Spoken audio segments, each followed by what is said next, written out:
Roach. What the, you gonna call me a roach?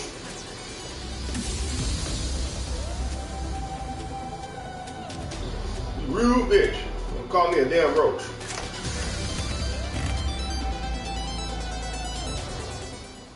Can't believe you're gonna call me a roach. Wow, that's cold-blooded, man. This game cold-blooded. Call me a roach. Alright, hold on a second. Let me drink my water. Hold your horses.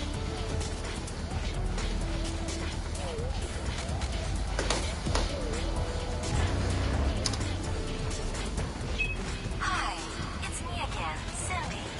Let's have fun today. What the fuck is you doing? You pumping the air? Get up, fool. Get your ass up. Why he weird? What the fuck is wrong with this motherfucker? Get him up. You can't get up?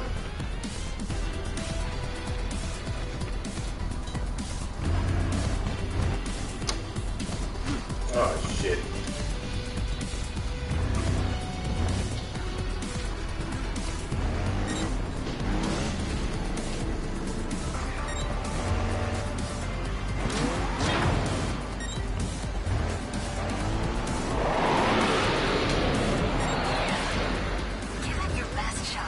Hey man. What is this goofball? Get your goofy ass up. Why you can't get your goofy ass up though? Get the hell. Get your goofy. What is wrong with you? Yo, this motherfucker is high. Get up, fool.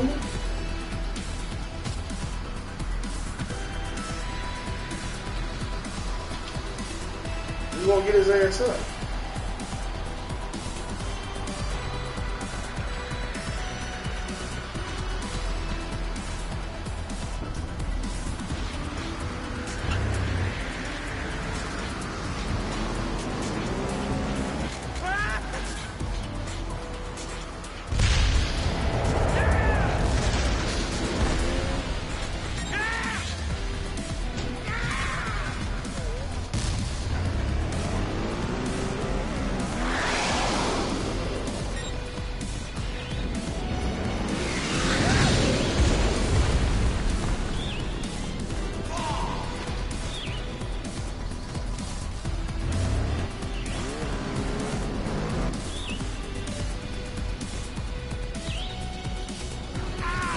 Oh, I almost had it. You gotta balance it right.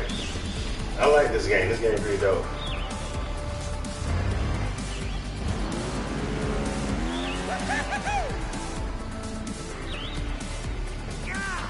Fuck.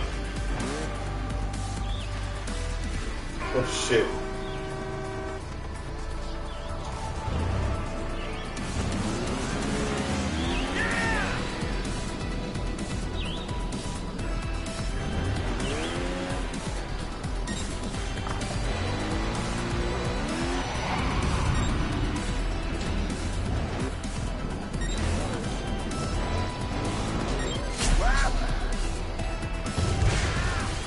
Oh shit.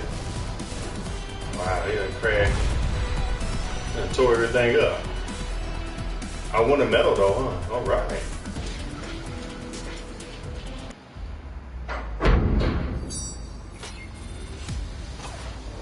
Alright, let's move on to the next one. What's my next course I gotta do? The Fusion Factory. I played this game a bunch of times, man. This is the free one though. I might end up buying this game, I don't know. I like this game. This game is pretty fun. I like this shit.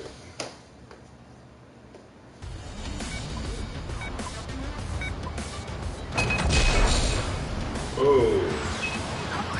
There you are again, in a manner of speaking.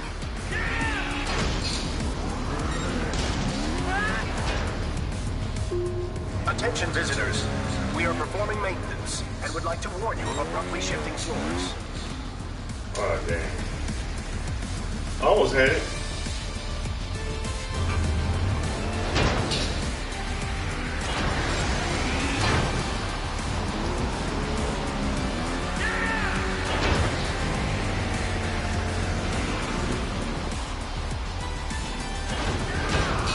Oh, that'd have been dope. And I pulled that one off.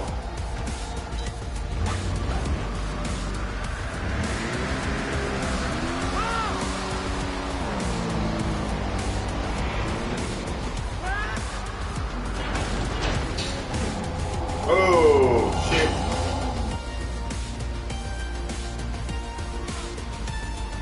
That'd have been dope if I pulled that off.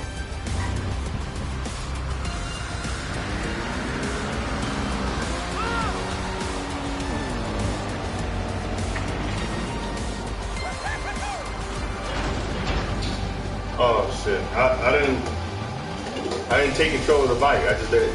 Just get your ass up. Get your goofy. What's wrong with this thing, man? Get your ass up, fool.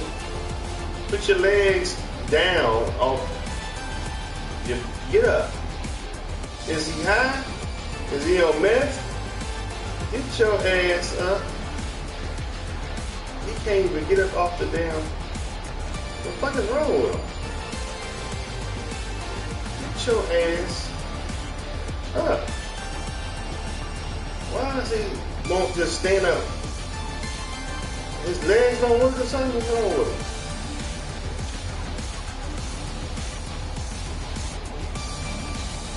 Probably losing shit, motherfucking.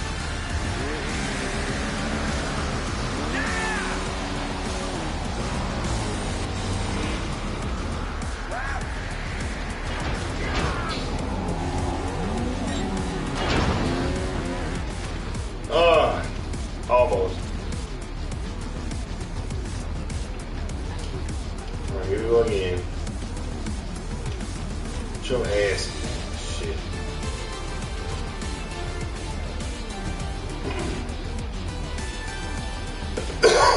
Get up, fool. You gonna roll off the damn side of the damn thing.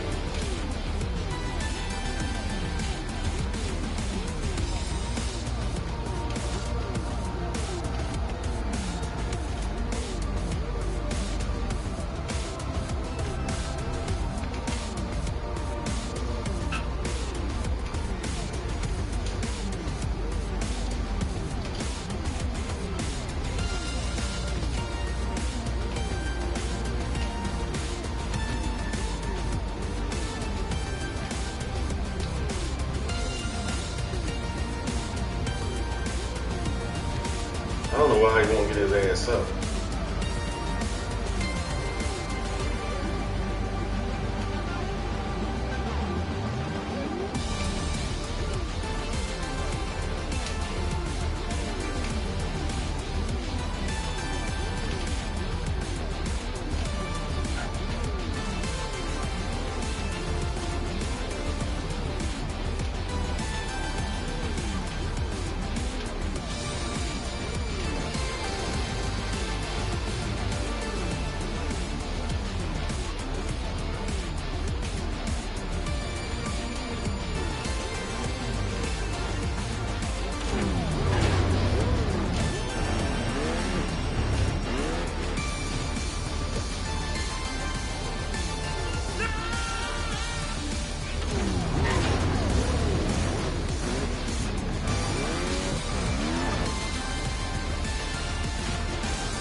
That was cold. Only I did that one before.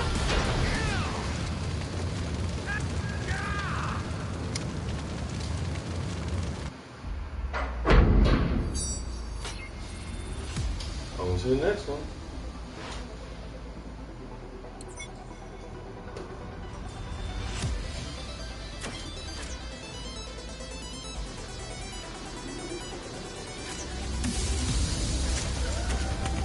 My motherfucking roach.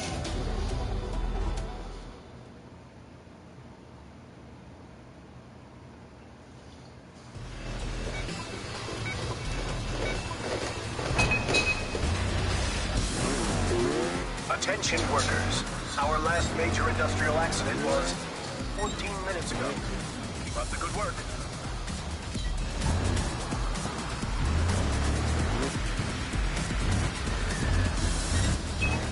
You riders are lucky. Think of all the hard work that went into making these obstacles for you. Warning. Somatic methane emission detected in Area 16.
Comes in.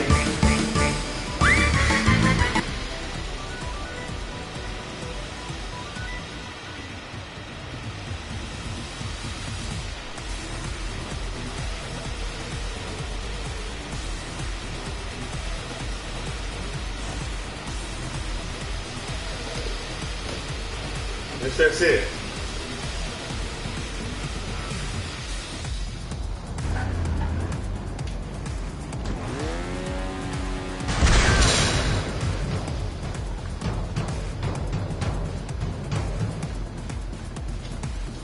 Shut your ass up.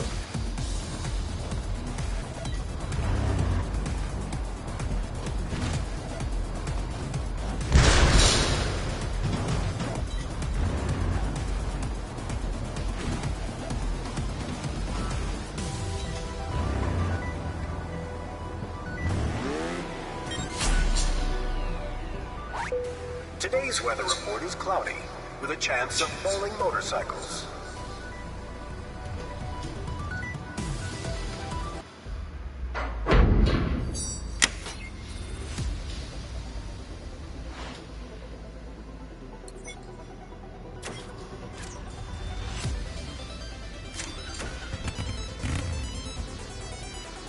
Give me really mad respect.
It's a difficult altitude course.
Hey everyone, before we get started, we have new hats coming out July 12th to the 26th for a limited time only. Head over to podcastmerch.com for our entire collection. But again, you don't want to miss this limited time hat. So make sure you head to podcastmerch.com between July 12th and July 26th. Now let's get into the show. Hey, before we start today's show, let's talk about a brand new sponsor, Promescent. Here at Gas Digital, we want to help you be better in bed, which is why I want to tell you about our partnership with Promescent, the premium sexual wellness company, which is fancy talk for here's how you can be a better leg. So how is Promescent going to make you a better lover, a stud, the greatest thing that ever happened to whoever you happen to be sleeping with? Well, Promescent has a patented delay spray that's going to help you last longer in bed, man. With Promescent, you can last longer, have more fun, and show your partner a really good time. So go to Promescent.com. They've got an assortment of products to enhance your sex life. And if you use the promo code Godfrey, you're going to get 15% off. Once more, that's promo code Godfrey for 15% off. All right, guys, what do you say? Let's start the show. You're listening to the Gas Digital Network.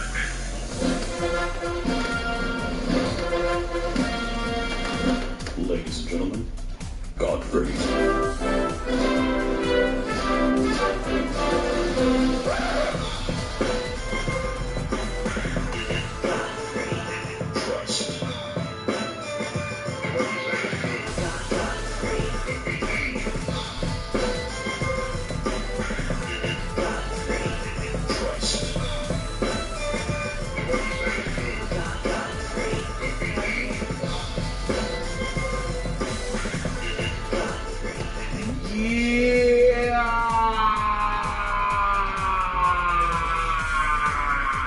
Yeah, son, you know how I do, ladies and gentlemen. It's live as fuck.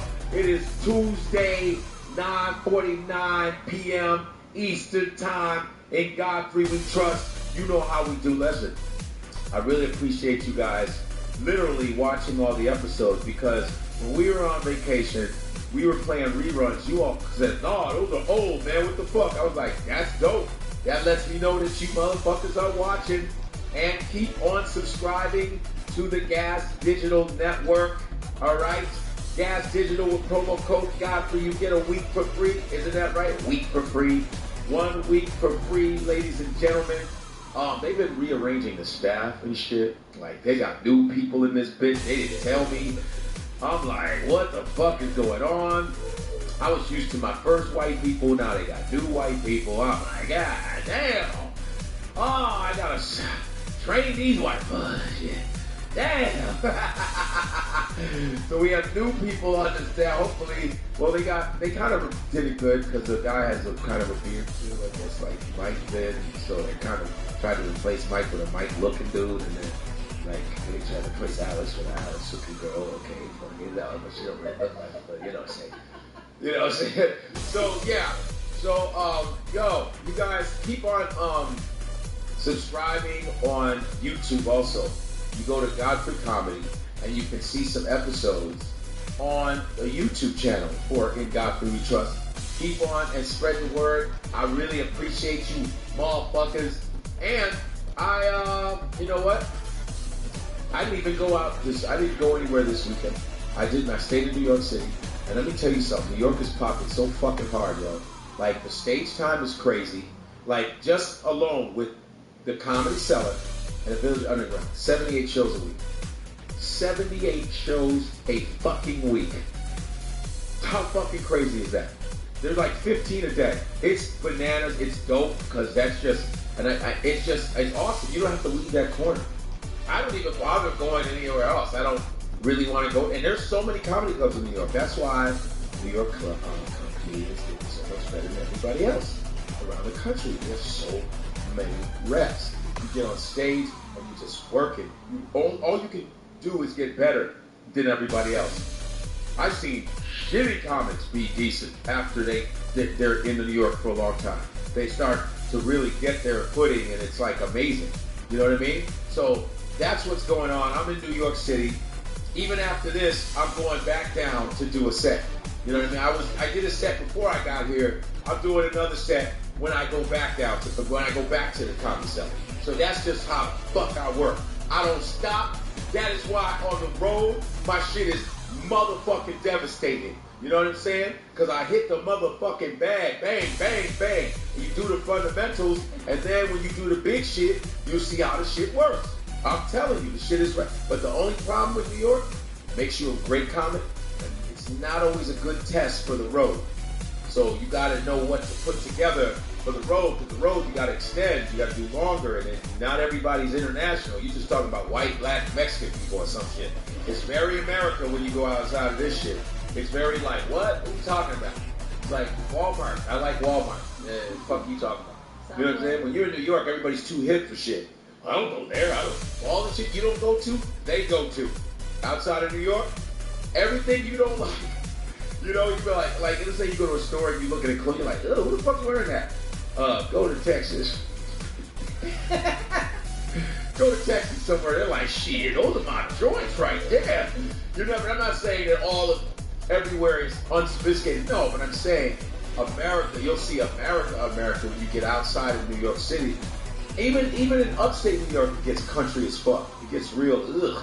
You know what I mean? So outside of Manhattan and Brooklyn, all that, everything is just like, oh, there's the real America. Fuck. That's a big ass poster thing. we gotta do staff like a motherfucker. I saw my big ass head from the side. I was like, what the fuck? Sneaking up on myself. What the fuck? Oh, we got everybody's like, where's Bobby? Well, Bobby right now is telling people to press the wrong buttons. Bobby's in the background hanging out. Bobby's still around. So we don't have any more Alex. No more Mike Harrington. So everybody's new now. I don't know how many times they're gonna switch up new motherfuckers, but I don't know what that means. Maybe it's because of the other shows. They probably got a whole bunch of shit. So they just leave the brother to his own doings and said, fuck him. You know what I mean? I don't even know why who are the new people's names again? They can speak in the mic. Speak in the microphone. My name's Natalie. Natalie, and who's the next one? Hey, I'm Rob. There's Natalie and Rob. You guys plan on staying? Hopefully. Here we go. Yeah, times are tough. Times tough. Post-COVID, man. Let's get that job. You need that job. Okay. I don't even know what goes on before I get here Tuesday. It's always new shit. I go, what the fuck happened now? I go, is my show declining? Fuck is going on? I thought my shit was dope as fuck. I was told my shit was dope than a motherfucker. I was told by the motherfucker, they told me, yo, your show is murder. I said, that's what I'm saying. I'm like, what's going on? But anyway, as you notice, Andre's punk ass ain't here. I think he's right. I hope he's okay. Andre is my partner who sits right there. And I'm hoping that he's on his way because his phone wasn't working. So I don't know. You know what I mean? Andre usually is here. But we had to start the show because the landlord in this motherfucker has been kicking us. I don't know. Here's what I don't understand. You're a landlord. And a motherfucker says, I want to build a podcast studio for comedians. And you go, okay. And then all of a sudden, you're mad because people are walking through the fucking hallways. There's a bunch of fuckboys that are fucking landlords and shit. You know what I mean? And I'm not trying to be an asshole, but it's like a lot of fuck shit. It's like, people are in and out. This is a podcast studio. You know? It's like, that's the one thing about just a lot of landlords in New York. They're always on some fucking, oh, you're in my building now, and they switch on you. They switch on you. They want you in there so badly, then you're paying your money. All of a sudden, they get all, you can't be talking it. It's like, just to have some kind of validation. You know what I mean? Nobody was coming in this motherfucking building, bro. I mean, I know, I don't want to be dogging the motherfucker. I don't think he watches me, does he? Anyway, I have people here that instead of Andre, people are like, who the fuck is that sitting right next to him? And it's like, well, because a lot of people want to come to the podcast, right? People say, I'll do the podcast, and I say, come through. And a lot of them are comedians, I have two ladies here who are here that you have never seen before in your goddamn life, right? And they will introduce themselves. But first, the person sitting next to me, introduce yourself. I'm Carla Sadorno. Carla. Yeah, Carla. What's your, how do you say your last name? Sadorno. Sadorno? Yeah, Sadorno. Sadorno. And then on the other side, Andrea Pascasio. What are you using last? You're Panama. I'm Nigerian, but Panamanians look like me too. My mom looks like me. Yeah, of course. But they're not gonna. Here's the thing about Latin America, since we're on that subject. I'm not. Oh my God, Latin America is so black.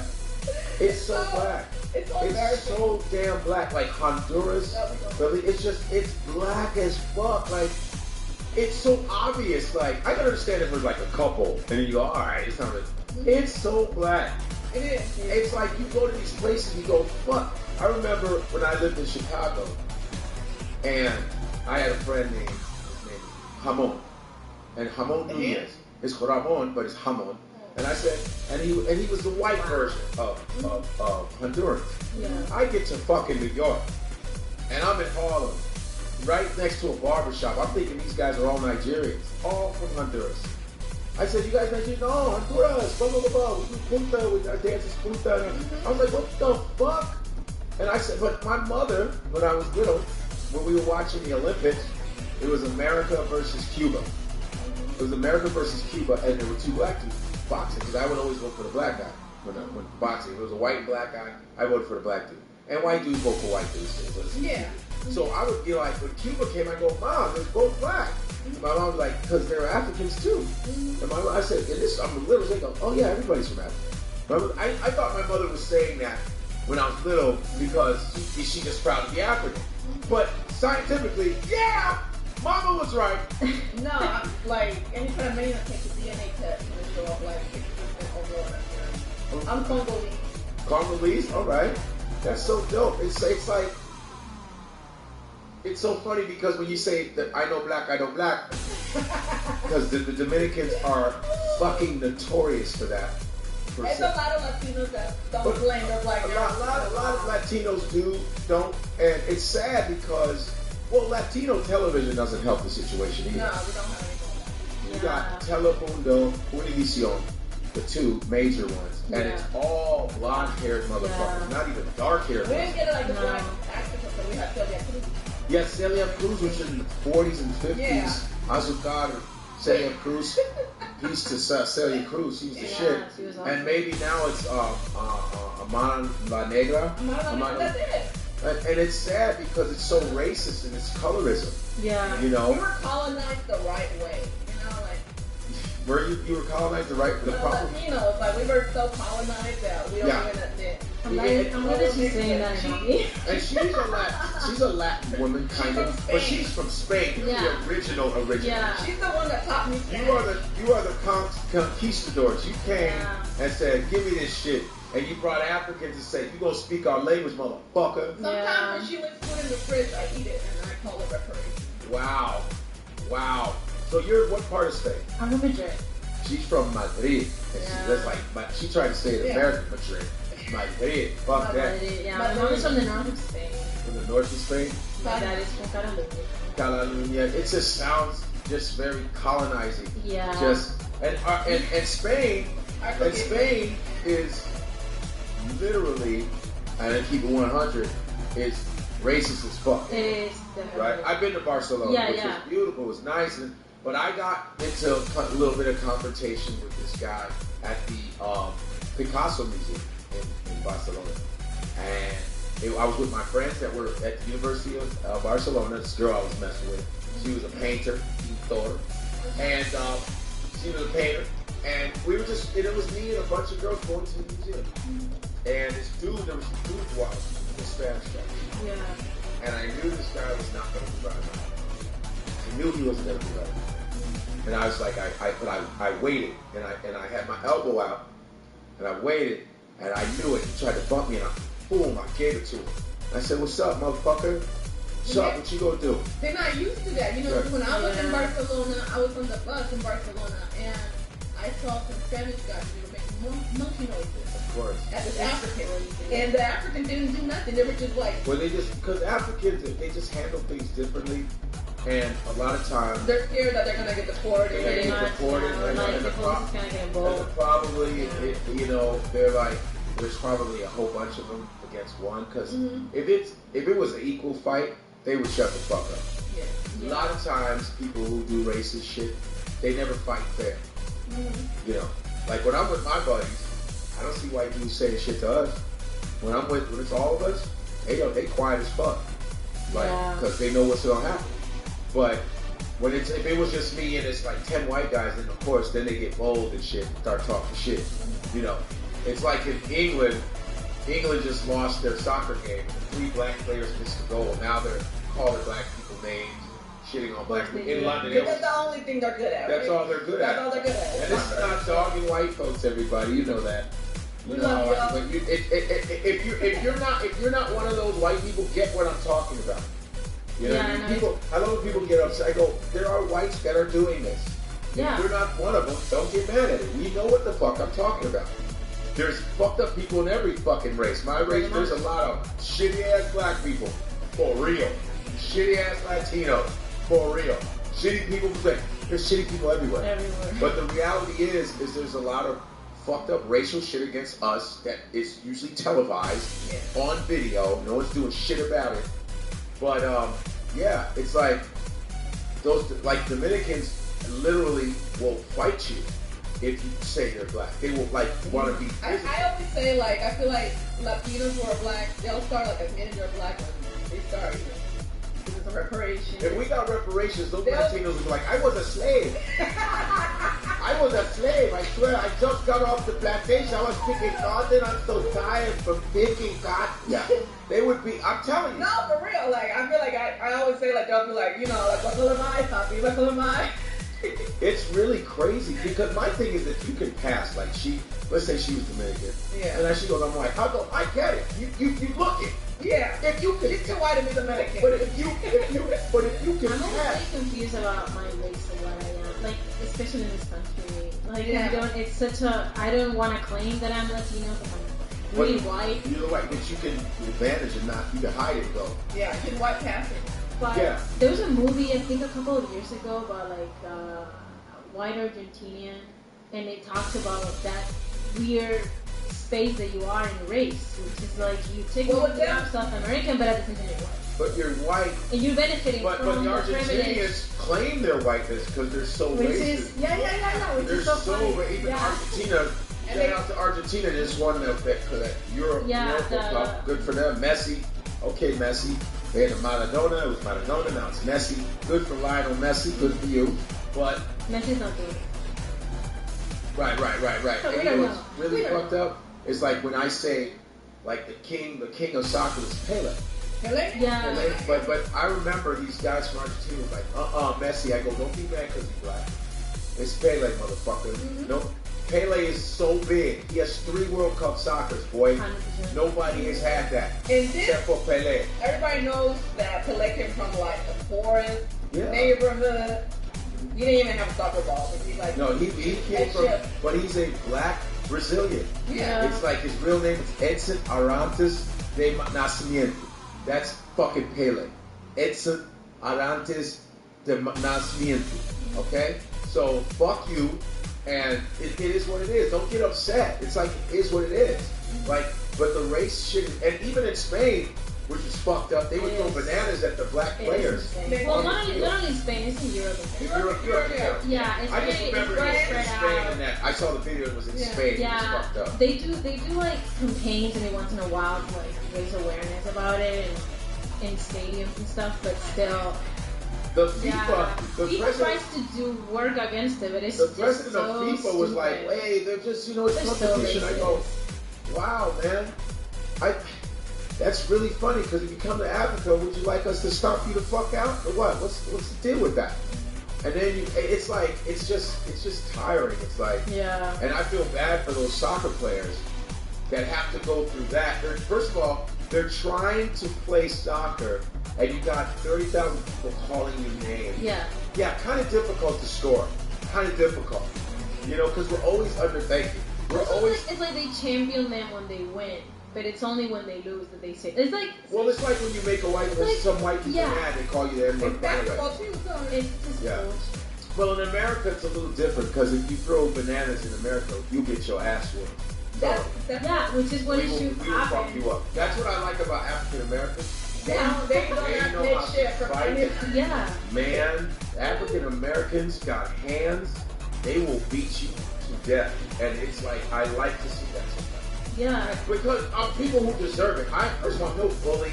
I don't like violence. I have the story of a friend of mine who's African American, and he went to Spain, and he was doing an exchange program, and he got what is the term that police use when they discriminate against you? A brutalized? No, when they see that you're black.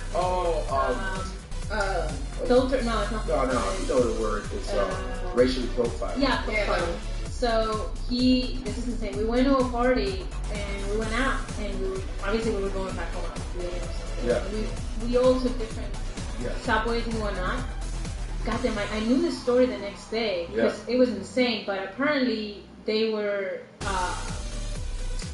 they just found a bunch of people from Africa or something in the subway, and the police was gonna arrest them. Yeah. And then they profiled him, and he was all the time saying, "No, I'm a college student from a university in the U.S."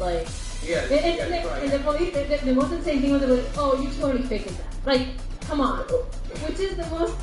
And the story keeps going. One thing that African Americans, when they travel abroad, they don't realize how blacks from Africa or other countries that get treated, because then they actually talk back. They go no, you're not gonna do it. Right, but you're not gonna do it. We have a different type of freedom. Yeah. And then they arrest them. Because so the program asks every student to bring a copy of their passport with them. Yeah. You shouldn't be around in a party with your actual passport. Right. And he showed the photocopy of his passport to the police, and they were like, "Oh, this is totally fake." How did you? Insane. So they arrested him. He had to call the teacher of the program at 3 or 4 a.m. to come pick him up. No, he actually had to call the teacher to call the family who was hosting him to find his actual passport to get it out. First of all, what are you not doing without your passport? You always gotta have that shit on you. Well, I get the whole point of. They need to have a travel guide for black people, okay? They should have the Green Book, the movie, The Green Book. They should make the movie out of this experience. I would like to make a travel book of where not to fucking go. Yeah, it's crazy. No. Well, in South Africa, everybody thinks I'm South African, so I was color. Everybody's you're South African, and then apparently they think up to no good or something. It's just so weird. It's all just European colonization fuck shit. That's all it is. And then it got really bad. The brown people fighting amongst each other. Yeah. Ashamed of what they look like because of European colonization. Everybody's trying to look like them and be like them. And then on top of that, Europeans don't give a fuck about you. That's what's hilarious. You know what I mean? And it's fucked up. But everybody wants to partake in all your culture, though. They want to take everything you got. They want to use this. Let's take a little time to talk about our sponsor, Manscaped. 2020 has been the year of things happening that are completely out of your control. But there is one thing you can control, and that's shaving your bush. Our sponsors at Manscaped are here to remind you to do so. The Manscaped Lawnmower 3.0 is a premium electric trimmer that's designed to give you a confidence boost through body image. Their ceramic blade and skin-safe technology are designed to reduce nicks or tugs on your fellows down below. The Lawnmower 3.0 is also waterproof and comes with an LED light so you can manscape in the shower, in the dark, or in a dark shower. Whatever floats your boat. They also just released their Shears 2.0 nail kit, which is the perfect add-on to their Lawnmower 3.0 trimmer. The Shears 2.0 is a luxury 4-piece nail kit featuring tempered stainless steel tools, and it includes tip tweezers, rounded point scissors, fingernail clippers, and a medium grit nail file.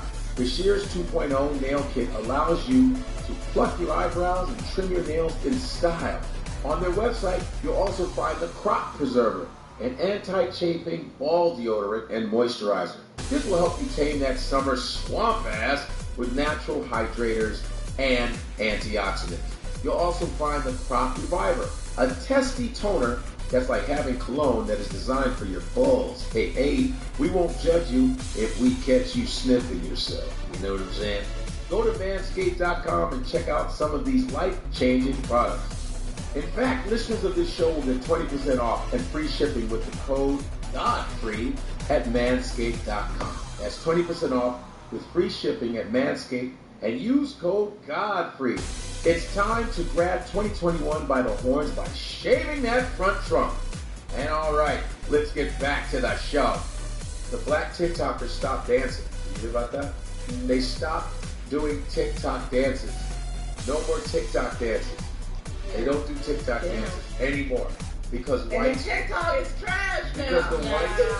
Because the white kids were taking the black dances and making money off of the shit. Like I forgot what her name is, but she's like a millionaire, or like almost like a billionaire. She's I forgot her name. Wow. Yeah. But she stole it from somewhere. But it's like it's so. Listen, if Africa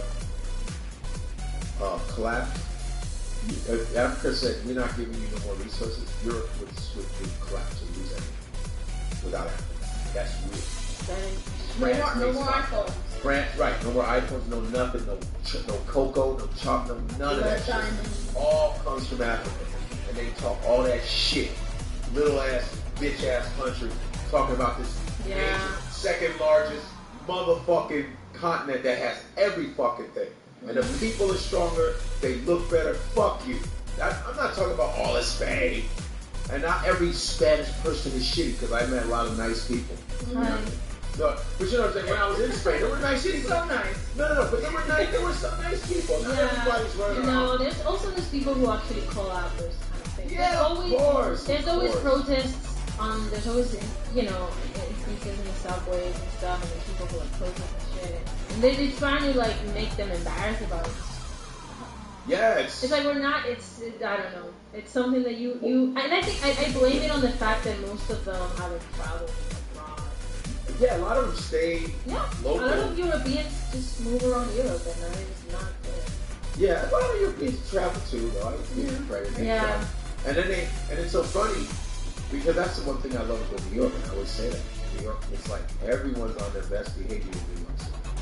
Nobody says, you could be like, oh man, when black people come to your country, you're talking all that shit, and you come to New York, and all of a sudden you're like, oh shit, I gotta get directions from these black dudes. It's like I notice everybody's on their best behavior because everybody's there, and someone can run up on you. What did you say? Yeah, like they know that. For instance, I lived in London when I was little, and I think the problem is also it's been up to very recently when we had all of it in Spain, so it's kind of like now there are people who live with you and they're like, oh, this is part of what it is. Like my grandpa was really racist, and I was fucked up, and I always called him on it.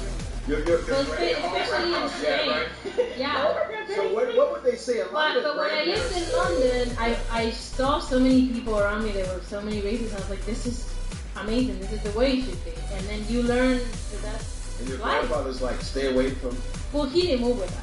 But a lot of times those people that say that are usually at home. They're never really out. Exactly. They don't go. Don't be around these people. Don't be around these people. Yeah, and then they be at home in the chair. It's funny because they're like generally racist, but when they meet the person, they're like, oh no, he's so cool. He's whatever. And it's like, what? It's so learned. It's scary. They don't know any better. Yeah. And then you're like meeting this person that has feelings. And then they connect with them and they're like, oh, I don't. But it's crazy because I only been like I don't see race anymore. I only see gender. I was like, yeah. Not like in New York, everybody's so multicultural. Exactly. And I'm just not used to that because I've lived 20 years in Tennessee. Dude, what the fuck? You're Panamanian ass. That's very immigrant of. I was born in Nebraska. Don't trip. Yeah. What made your parents come to fucking Tennessee? Because my mom had a sister my mom has 8 sisters, but she only likes like 2 or 3. Damn.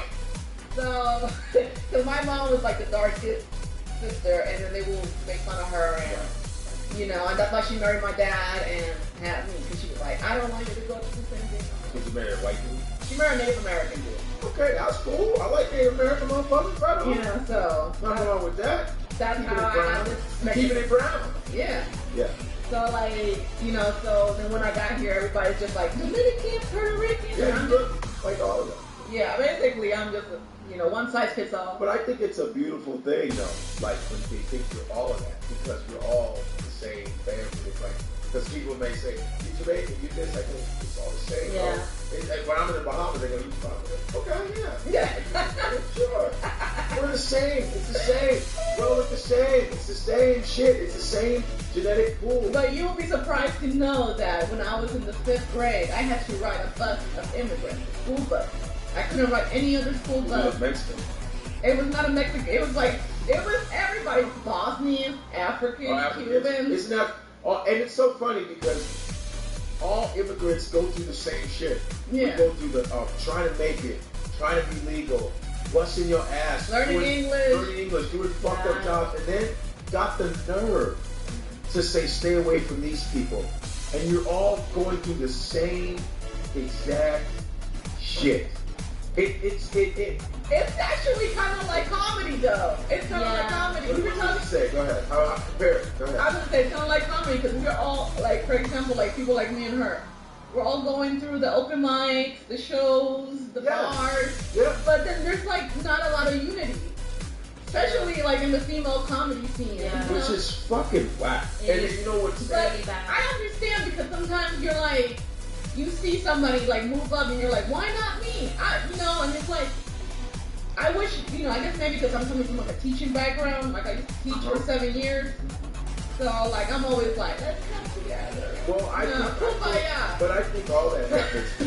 even if let's say you're teaching and there's other teachers jealous of you, I think it happens in any workplace. Yeah. With comedy too, it's like you would think that.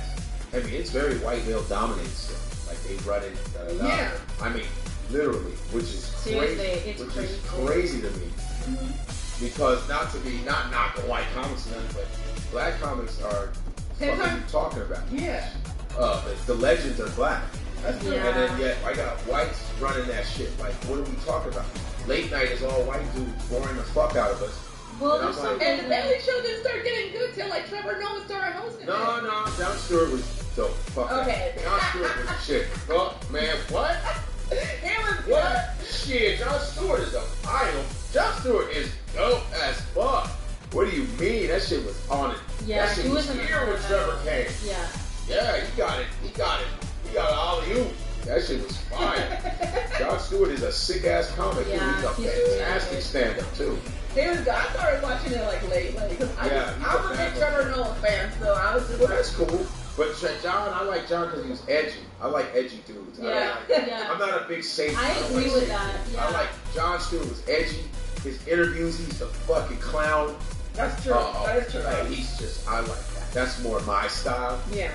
Trevor. And that's Stewart what is- it's gonna make a white comedian stand out, Like I feel like sometimes I go to Mike's and I see white dudes, they have the same material. Like, you could be exactly like the next one.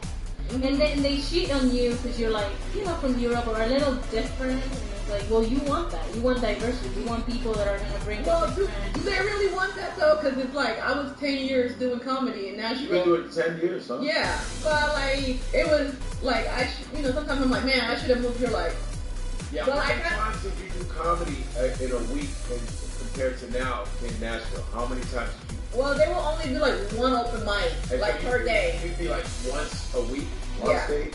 So you can condense that to about 5 years. You've been doing comedy 5 years. That's true. Because when I went to, It's like dog years. no doubt. Yeah. Because when you come from Chicago, when I came from elsewhere. When I came from Chicago, I was doing like 2-3 years, and then my manager said you need to condense that to 1 Yeah. year compared to what you're gonna do in New York. It's I've almost done like so you're much- starting over.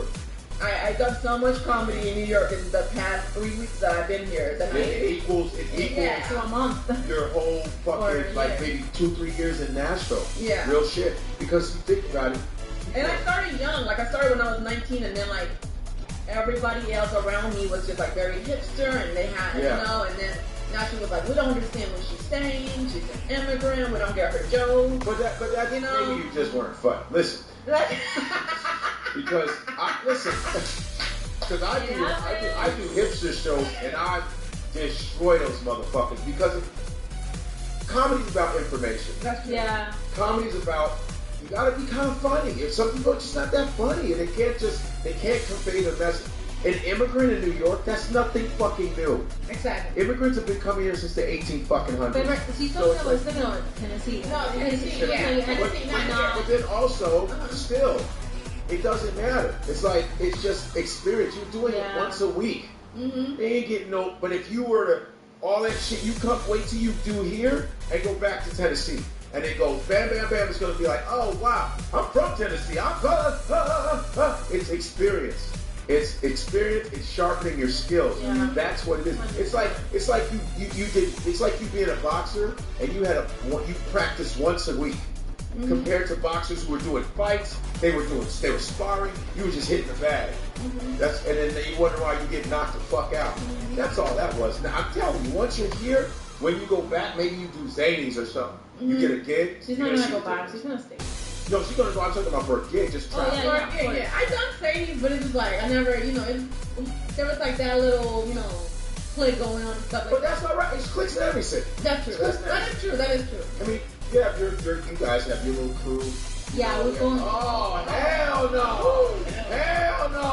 I ain't talking shit. Man, this is when you know the podcast is going down. I'm talking that Oh, shit. going Bullshit. up. You didn't even answer your phone, son. Until you die. Yeah, because you I know was when at you the know show. you're late, you gotta turn your phone out. You were at a That was show. at the show, yeah. What That's show? at the Rage show in Brooklyn. What? Oh, why didn't you say something? I told you. But you know it was gonna go past the Dude, I was. Yeah, the podcast? I told Ray, I was like, Yo, I did my show today, but it was early. I know, it was supposed to be. You just didn't Mark even Ray. tell us. I did tell you. No, but you didn't say it was going to go over past the It podcast. was in a basement. I didn't have service. That's weird. When did the show start? You knew you had a podcast. I know. I know. Damn. It wasn't my fault. I did. You better have a Billy- good excuse. You're I did the Billy. I'm trying to sum it up. I did the Billy Jungle Hot and I said I need my shit before 9:30. Yeah. I did my 8:45. Well, and then there's construction on the street. I was looking for parking for No. I'm saying. Yeah. Yeah, but I'm saying you knew you had a show. What time was that show? You- on? you- It was supposed to start at 8. And I was Hungry and crying. and I was supposed to go on at 8:15. So I was like, oh, okay, yeah, I can do that. Yeah, you can do that, right? Yeah, so when I got there, it was just one of those things where it just started. And I was like, Ray knows better. He was on this show. no, yeah. It was his birthday show. It was his birthday show. Yeah, so I was like, Oh man, you went on a birthday show of the comedian whose show it is. Ugh. You know No, this it was was- birthday minutes. He's like this, yo, my birthday. Gotta do an extra 20. well, that's the thing, like a That's very million. common in the South. Birthday shows is like Oh yeah. Well, that's the everybody thing. has one. Like a million guest spots showed up, and then he's like, okay, blah blah blah blah. No, that And was then I fucked told, up. No, and then I told her, I was like, no, I gotta go, man, I gotta. You gotta tell him you have a. No, I did. Oh, that was whack. So, but it's still. Ray, I'm gonna fucking make fun of you. That was whack. Anyway, that's alright. It wasn't his fault. It was a lot. But still though, that's like, don't go on that show again. You guys are holding down the fort, though. This is like the Yeah. Hold on the Trying. phone. Yeah. Introduce. with our United Oh, Nations. introduce you? Yeah. Yeah. Oh, I I should her. introduce you? Oh Yeah. man, you fucked up our conversation. Go ahead. It's getting good. Introduce yourself. That's Carla. Carla, right? Andrea. Andrea, they hang out. We hang out in the village. We hang out Yeah. a couple times. Oh, that's Good cool. while. Good line. People know me as the Ratchet Rich Traveler. Ratchet Rich Traveler. They just came back from Jamaica. Oh shit. Yeah, it was fun. It was But we fun. were talking about. So a lot of white women with box braids. Yes, of course. Oh, Of course really? They get those breadcrumbs, man. People getting paid for it, fuck. You know? That's true. I'm actually glad with the people that do it for them. Yeah, they get money. They get money because it's black culture. But we were talking about how hard it is in the comedy circuit. I mean, how do you feel as a foreign comedian, kind of? But you've been here what? in New York, I've been like 8 years. You know, yeah. Do you get any privileges, or do you get any like, go over there? Get over there. Really? Yeah. Yeah. Wow, that's like, because European, when you think about European comedy, like, Right. Well, you're right. No. But you're dealing with real black We people do here. have like crazy history. Oh, you're from Europe? Yeah, Where in Europe? Spain. Oh, okay. yeah. No, you're comedy's cool. We do have like crazy history and like I guess Fuck you. I like it. No, they have a good scene. Are you doing good? Are you doing well? Are you funny? Or are you just kind I'm, of so I'm stupid. funny, I'm really funny, but when I go to Europe, it's true that they're not used to they're not used to actual like jokes and sarcasm and shit? No. Oh, You really? put on a mustache and a nose. Exactly. They're used to like characters. They want to have. I think, for instance, in Spain, they got a lot of fun of like people from the south because they have an accent. So they want you to go there with like. hacks. Exactly. They want you to have an accent and like just. They want you to do like blackface or something. Kind of. Or they're going to be like, and they're like, or they do those one woman or one man shows with the microphone. Yeah. Oh, the headset? Yeah. The headset? Yeah. comedy. No, The only- we do like an airplane and. The only like, legit- The bit is an airplane. The only legit guy like that can do the headset is Robin Williams. Yeah, Robbie, he's the only one. What were you going to say? I was gonna say like no, comedy is actually really behind other countries. Like, Oh, they are behind. like Yeah. they do not like the stand up in Panama is nothing like it's all about Oh, like their stand up in Panama? Canada. Oxymoron. it's like very like 50s to 60s. It's like there's a little bit of like shit, you know. It's like, yeah, it's like yeah. That is fascinating. It's basically like popsicle jokes. Wow. It's Make like- me a sponsor, please. Basically, yeah. And if you start talking the scholar, if you start talking about your life, you get rude. Like if you're like, I went to the grocery store the other day, it can't be you. It has to be somebody else. Oh yeah, they feel bad about you. Like I remember doing a show in Spain. I mean, I went back for the pandemic because like all the clubs were open.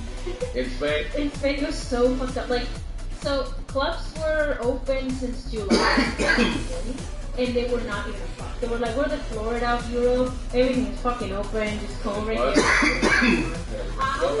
Mostly because I was like bombing most of it. Cause when you talk about personal stuff there, they're like, they feel bad. They're like, oh my god, are you okay? No, it's so true. But Like, they have They're not used to it. Someone needs to explain to them. there's something called a Pepito joke. Yeah. Pepito did this, Pepito did Yeah, that. And it's yeah, like, yeah. Mira. okay, I didn't know you were Spanish. No, it's like a character that they just Yeah. I don't know. Pepito.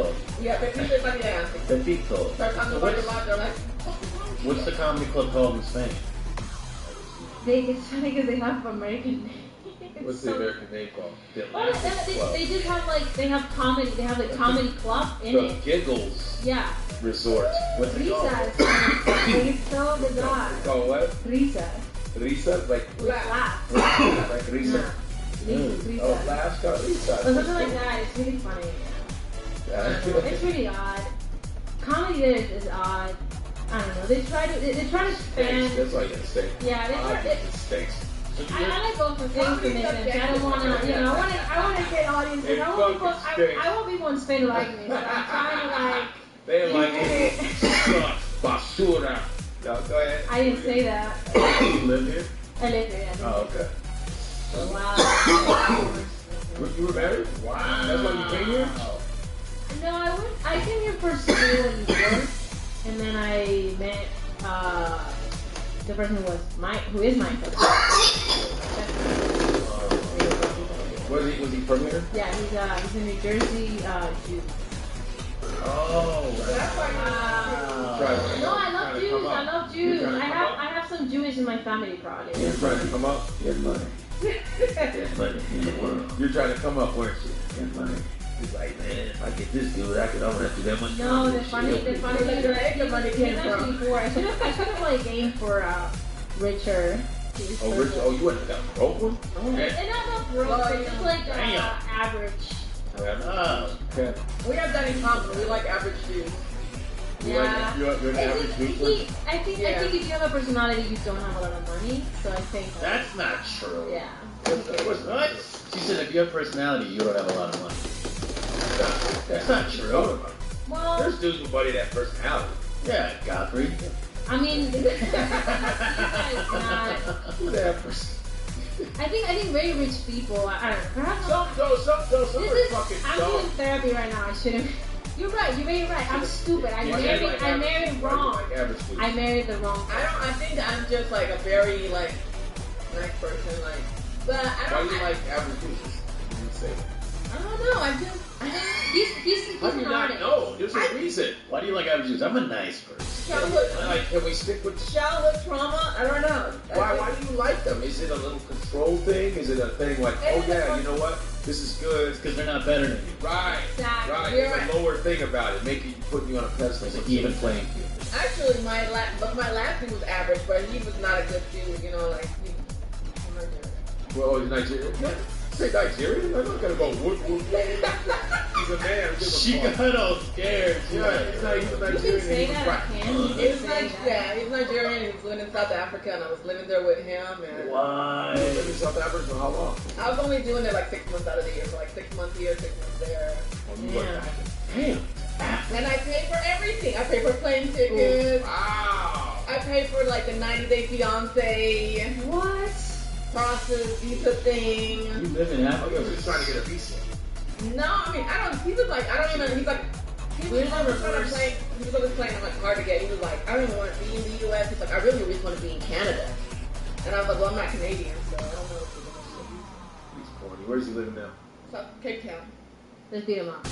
Wow. Give me his And, but it's like, he would say things to me, you know, like I made like a goosey one time, and he was like, I'll give you a 50% effort. But he didn't even try it yet. It was like a picture. So he was just. It was just always like nitpicking the things Right. that I did, and Was then it right away, or was it like as? no, it was right away. Oh, all right. Wow. Hello. That's a long way to travel for some bullshit. I know. I just, you know, I Dick love. must be I great. He was tearing That's what I'm that shit saying. up. You going to Africa for 6 months? He must have been. He must have been He must have with that been blowing it up. shit. Well, we were engaged. Oh. What kind of wife? We were actually. He made his mark. No, it's been like a long 3 years. It's been like the longest 3 years of my life because we were engaged and then the pandemic happened. And you were with each other all the time. Man, that's a lot of stuff. Yeah, and then like I haven't seen him in like a year and a half, and he's just been like, I'm so lonely. I need, you know, like I want to be with you, and I'm just like, it's not gonna work out. Like I live in like New York City, like I can't, So, the rap. Yeah. you know, and it's just like I can't. I need someone to physically be with me. Of course. But I thought that. Oh, go ahead. You like black guys? I like all kinds of guys. Like, she's like dudes that she likes. I like any But type they have to all of dude, be average, no matter what race. as long as it's enough. No, because Wow. I feel like there's always like a stigma on girls that like date a girl. Like, oh, she only likes black guys. It's almost like for these special creatures. They only like black guys. I've seen white dudes do this. They actually come up to me and go, yo, I go, don't know how to talk to women myself. If she likes black dudes, she'll tell me. You don't need to go. They do that. It's so weird. Like, oh, guess what? You're lucky. They like you. I don't know. You're lucky they like you. Right. Damn. You're lucky they like you. Fucked up. Because I can guarantee you, if there was no such thing as white supremacy, you motherfuckers would be in trouble. As far as getting women, you be in motherfucking trouble. With us around, you be in motherfucking big trouble. Because a lot of times, for girls that she don't like to fuck with black dudes because she's afraid of what her daddy gonna tell her. Or she's afraid because someone told her not to talk. Imagine that. A dude said, don't talk to those men over there. Get away from them. That's why they do that. Not because on some strength of, let me just talk to you and see if I can get something. Because you'd be in trouble. If it weren't for your father paranoid and warning you. And black dudes get women already and they're told not to be around black dudes, but they still get them. You know how much game you gotta have? When your racist daddy say don't fuck with black and you still fuck one? You know how much game you gotta have? White dudes sometimes, and listen, of course there's smooth white dudes that have game and all that. Yeah. But most of them are the ones that hang around us. That's true. And get that fucking swag. So, I dated one white dude in my whole life. I was, One white dude, and he was like, you know, from like the projects. And well, that's where he got his swag from. Yeah. He knew how to spit game. Because I'm telling you, if a woman goes, like, okay, here's an example. Like, if I'm building, I just Asian women. And there's a lot of Asian women date white men. So, they'll be looking at me like I'm crazy because they're with this white guy, so they think it looks like I'm some fucking weird, you know. But the Asian women that like black men, they're not afraid. They're not timid. They have a different demeanor about themselves. Very different. You know, but the ones that date white men, they're just like timid and weird. It's because they've been told. The thing about And you know, actually, my mom she remarried, she got divorced from my dad, and she remarried a white dude. So, like, yeah. Well, you know, and my thing is, sometimes if you got a white dude and an Asian woman, both of them are afraid of black people. So imagine that. Think about that. That's a dynamic going on. That is true. Because the white dudes are That's a good afraid observation. of the black guys. Yeah. And then the Asian girls are afraid. There's two scary motherfuckers. You know, because I've been around, I've been with all kinds of women. If I was with an Asian girl, another Asian girl would look at the Asian girl, she's with a white dude, she's looking at the Asian girl with me.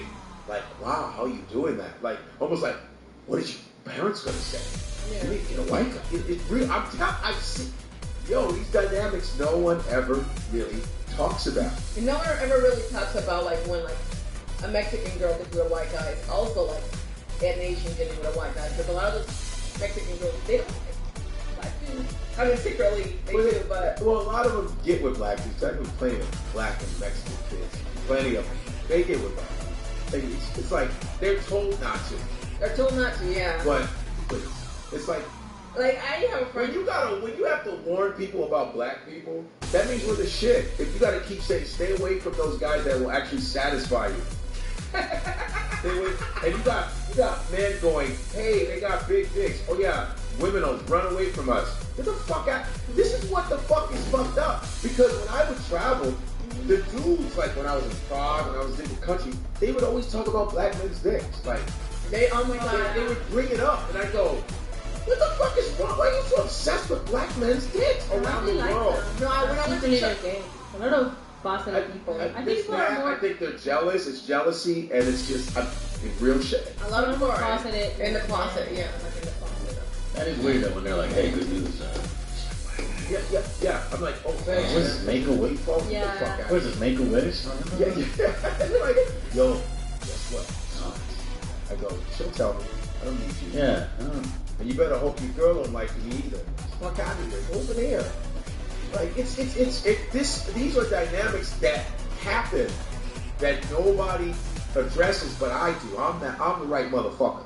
Welcome to my class, because I talk about that shit. Because I know white dudes that get women, don't matter. They got swag, they get women. It's like it's not a big deal. But there's those other ones that, that will literally say, hey, don't. And they'll even say, why is she with a black dude? I go, you really want me to label, want me to list the reasons why? You want that? Now, why is she with you? What I want to know. Oh, privilege, maybe. Okay, you got that. You stole it. So privilege. A lot of times women get with you because of privilege. Mm-hmm.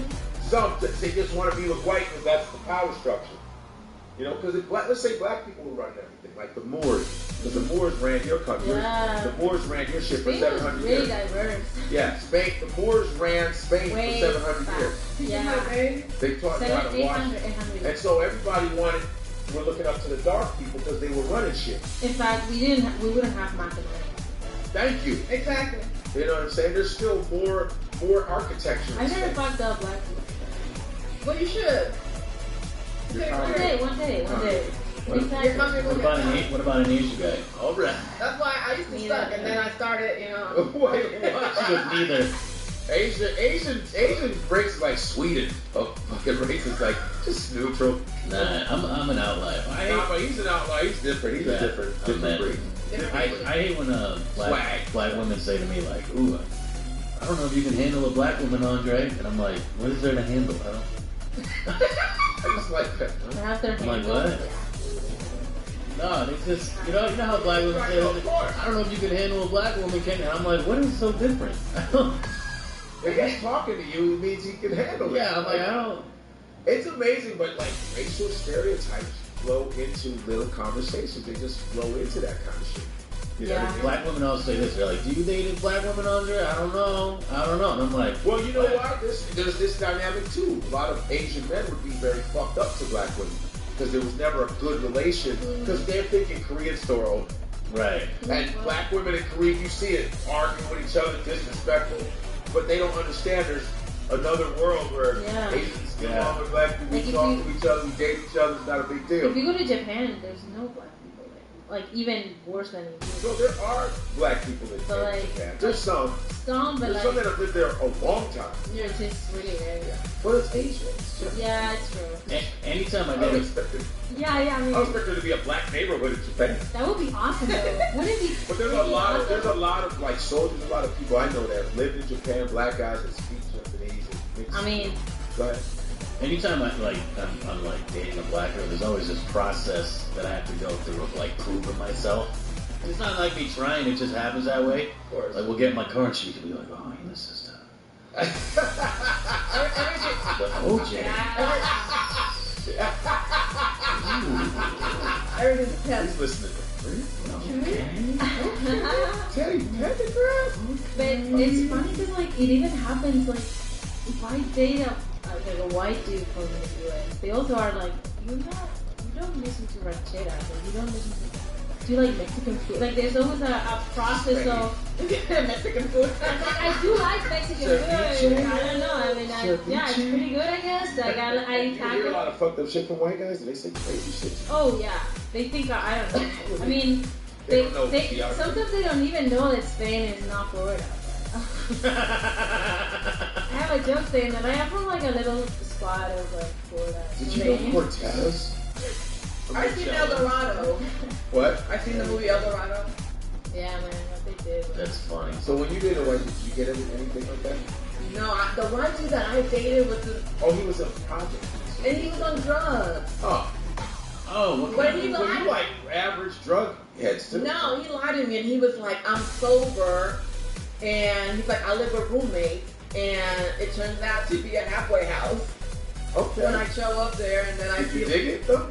No, I was kind of like, I never did You a voted dude. on a drug-infested futon? What are you doing?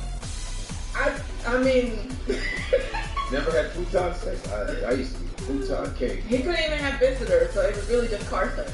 Oh, okay. Oh. Car sex is kind of dope. High school, huh? It was high school, I yeah. do that as an adult. Talk about it. He's like, I'm not allowed to have visitors, but my probation officer is there, and I was like, oh, my earrings. All right, Damn. so But you like that little danger. You like kind of You know- like when shit is a little fucked. I think it's because my real dad was an accountant, so I just kind of grew up with like a boring dad. Like I hate to say that, but he was just like, all right, I want some adventure. Crackhead. What's crack? Wow. Wait, where's the projects? What part of it? In Nashville? Yeah, actually, yeah. Oh, okay. Projects. I mean, it's in there. Yeah. I didn't know she meant like... No, I only been here like 3 weeks. Oh, yeah. In New York City. No, you live. Hold on. In New York I bet City. he was like, I'm being Damn, it's been 3 fucking weeks. Wow, you knew as fuck. Oh, we met you. Damn, you shining. I think I met you your first night. She says I have like this comedy flow where I'm always happy and positive. You're always, Yeah. you're always Yeah. happy. You always seem bring like. so Are you hiding anything? Are you an No. angry person? Ooh. No, I'm just asking. Just wondering. Are you know? What are you doing? Am I depressed? Oh, yeah. Well, this was a good conversation. I'm glad you guys came. I appreciate you guys coming. Thank you. This ended up being pretty Yeah, it was good. Yeah. This is your first time. This looks like public school. You know? Introduce yourself one more time. Tell them your shit. Instagram. My and all that. Instagram stuff, I gotta plug that out. Yeah, you have to. Shit. Thank you. My name is Carla Sedornel, and I go by the same thing on Instagram. Carla At Sedornel. Carla Sedornel. At Carla. How do you spell it? Carla. Carla with C, and Sedornel Sadornil. Okay, Sedornel, Carla, and then. And then my name is Andrea Pascasio, but on Instagram I'm the Ratchet Rich Traveler. The Ratchet Rich Traveler. Follow her on If you Instagram. like traveling and comedy. Yes, me, Godfrey, Instagram. Oh, you guys know how to put those the thing up? Oh, It's yeah. my Instagram is comedian Godfrey. Hey, there you go. Yeah. My Instagram is comedian Godfrey. Keep following me. And hey, if you guys are in New Jersey this week, Friday and Saturday, okay, I think Andre's going to do the Friday. Yes. Friday, Saturday, the 16th and 17th of July, this week, Rutherford, New Jersey, is Bananas Comedy Club. They say Hasbrook, then they say Rutherford. I think it's Rutherford. It's Rutherford. Rutherford, New Jersey, Bananas Comedy Club. I've never been there. It's my first time because they moved locations. Wow. Bananas Comedy Club, July 16th, 17th. Get tickets right now. I have no idea how they're selling. I've never been there. So let's hope that I do well this week. And also, the following week is Hartford, Connecticut, Funny Bone, July 23rd to the 25th. All right, July 23rd to 25th, Hartford, Funny Bone, Denver Improv, the end of July, July 30th to August 1st. And yeah, and guys, Wildin' Out, August 10th. I'm on the new season of Wildin' Out. Oh, So yeah. I've done 15 episodes, and I think it should come out good, and all that other good stuff. Andre. Yo, what's up? Subscribe to my YouTube channel, Andre Kim Comedy. Got a good amount of subscribers from plugging it the last couple episodes, so I'm going to keep doing that. And then follow me on Instagram at Andre the Comedian. Might throw a birthday show in the city somewhere. My birthday's August 11th, so I might throw a birthday comedy show somewhere in the city. Mine's next week. I should throw something. Yeah, I was telling you to throw Birthday comedy something. show. It's Should? Yeah. Fun. You should. Birthday comedy show. Birthday Should. We just came out of a pandemic. We need fun things to do. Yeah. Comedy show. How do I do a birthday comedy show in time? Just do one. Just wing My it. birthday comedy show. Okay. I'm So, July yeah. 21st. Yeah, that's me. Yeah, Okay, cool. Andre the Comedian, this was great, you guys. This has been awesome. And it's very important that you spread the word about this podcast and keep on. We have like 110,000 subscribers on YouTube. My YouTube channel, it's only 30,000. But for some reason, my YouTube, when I do a video, they say just put it on all the platforms. Yeah. It doesn't always work that way. I can put a video on Instagram, I put it on YouTube, no one's really looking at it. I think YouTube is like, because a lot of people are using TikTok now, and I don't know. Yeah. Some people are great at YouTube. Some Yeah. people are great at Instagram. You tried uploading on YouTube? I uploaded one of the videos on YouTube. I just did it One. on my phone. I just wanted to see what and it was Exactly. like. We gotta keep doing How it. was It was like Because 800. other people are uploading your stuff. Right. And they're getting like 6-figure views, and they're probably making money.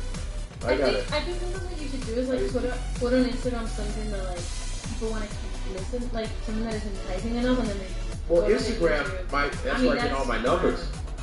Yeah, I bet. But it's like I don't know. I'm like a little like discouraged with With the YouTube YouTube thing? because you say put that same video on all the platforms, but then you get you're not getting traffic with that. Yeah. Or maybe I have to do it a bunch of times. Andre, I have to do it a bunch of times. Yeah, you just gotta keep, that way the algorithm gets like used to it. If you just do it once and like not do it, Yeah. Oh, they're like, oh, you ain't got it. Okay. All right. You gotta be consistent. I'm gonna call my daughter. It's- Your daughter? algorithm. All right. On that note, holy shit. All right. I guess that's in Spain. It would have killed. Huh? My grandpa. All right, you guys. This is it. We'll see you next time and all that good stuff. God, we trust. We out this bitch. Here, I go middle fingers all the time. See you guys later. We're gone. Gas Digital. Gas Digital.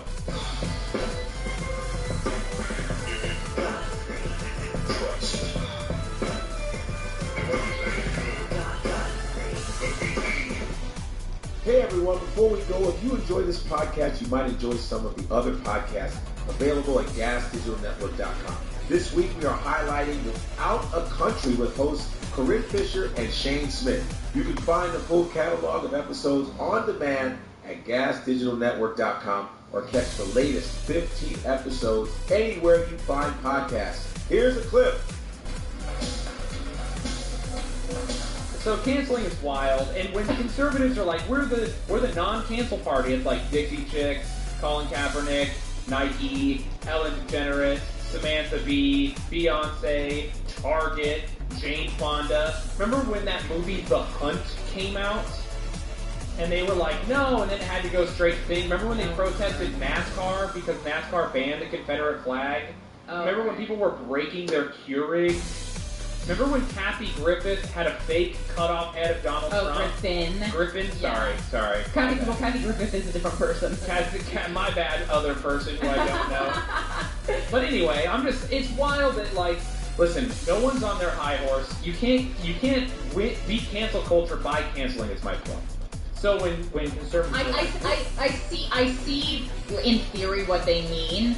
They start giving a dose of their own medicine, but yes, you are correct in that it's like, well, you've been doing that for years certainly with music. That's been a problem for a long time. Listen, so it's just, everyone does it, everyone's guilty, this solution needs to be, like, but politicizing it is just, like, laughable. They gotta not do that. Well, politicizing things, as we've seen during the past year, is extremely dangerous, and, like, I truly believe thousands of people died because COVID-19 was overly politicized. Well, yeah. And will probably continue to. I was gonna say. As people don't get vaccinated. Oh! Do whatever you want with your body. I really do feel that way. You shouldn't have to do something that you don't want to your body. I'm very anti-medicine, pretty much across the board, but yeah, me too. I am to the point where it's like, hey, this is America. I guess this is what we do. Yeah. Fuck it. Yeah, it's what makes us different from other countries is the choice. Is you are able to make that choice whether or not you want to get vaccinated. And I do think that's important. Alright, and that's another thing the left is like, the left is just with the shouting of like, get vaccinated, wear your mask. I was like, I'm doing these things because I personally want to do these things, but the way you're speaking about doing these things online makes me not want to do them. Yeah. Even if the result will be I will get sick or die. People saying that they're going to continue to wear masks because they don't want people to think that they're conservative, is absolutely. What did I tweeted about making a mask that's a gun that points into my mouth because that's how it makes me feel.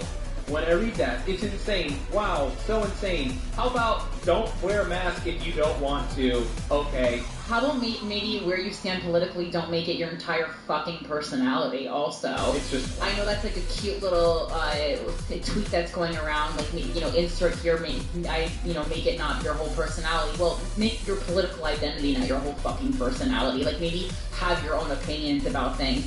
And then if you have your own opinion about each topic, maybe it'll be harder to fit yourself neatly into conservative or liberal. Because that's what's happened to me, and then just everyone doesn't like you. Well, it's a nice place to be. If you're vaccinated, don't wear a mask. Like, what are you doing? Listen to...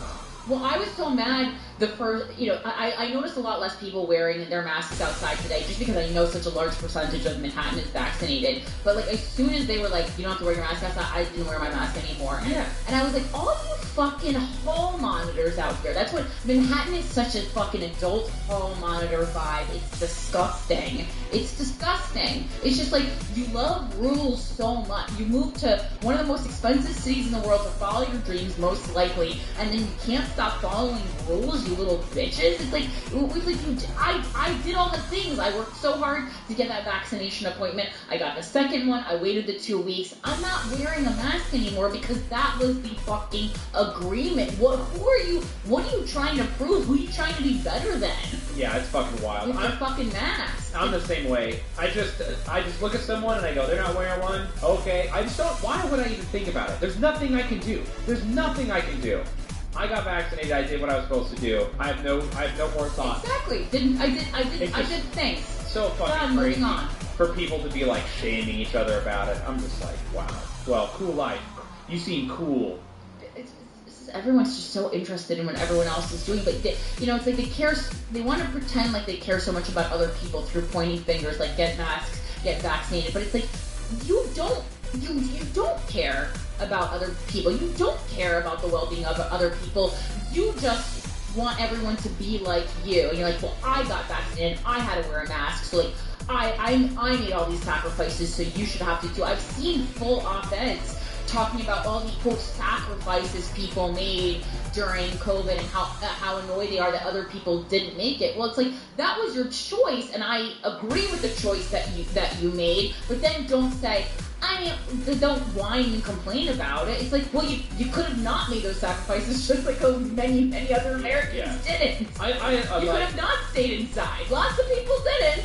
That was your choice. Yeah, it's wild. I mean, last year, I lost more money. I lost more money than I made my entire life legally leading up to that year combined. Just because I was like, oh, this is the right thing to do. Yeah. And now I'm going to not wear a mask, and I will fucking I will body slam someone through a table if they question me. Like, it's wild. Yeah, I mean, I think, it's just that both sides got so, like almost like militaristic about everything. It's like, there was a way to get through COVID. I'll read these things like people are like, oh, I'm going to the supermarket for the first time since March 2020, and they're like 30 years old. I'm like, you're mentally ill. Yeah, that's. I don't know what to tell you other than that you live a life in constant fear that is not based in reality, and it's nothing to be proud of. You really should see a doctor. Yeah, and even of then, the mind. I saw people in Manhattan wearing like spacesuits and like. Cool, good for you. That's how you're comfortable to go out, but like to just be like, I don't go. I literally haven't gone to the grocery store for a year. It's like, get the spacesuit, dude. Do something, like do more. I don't know. That's wild. Some of my friends said things to me that I was like, I don't even feel safe around you. Like, what if something happened that we needed to defend ourselves? You know, what if there was a public shooting? It's like, I can't carry you too because you have absolutely zero survival skills. That's a very, very old Boy Scout joke.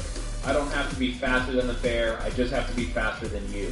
Oh, there you go. Yeah, so there you go. Keep that in mind for next time you're in the wilderness or you're getting shot at. Also, don't zigzag. That's a myth. Oh, is it? Yeah, don't zigzag. Just run as fast as you can in one direction. It's very hard to shoot someone who's fast. No. There you go. Alright, well, we spent a lot of time on this. Zigzagging is good for alligators, though. Zigzagging is good for alligators? Yeah. They can run super fast in a straight line. They can't turn for shit. Holy shit. Thank you for telling me. I'm going to Florida soon. Gotta watch out for that. So bear, we're running straight. Alligator, we're zigzag. No, bear, you play dead. Oh, bear, you're playing Unless dead. you're with someone, because the bear will only kill one person. Okay. Yeah. Why? I don't know. Bears usually like to play with their food. Oh, okay. Yeah. So the bear will just do whatever, and then you get away.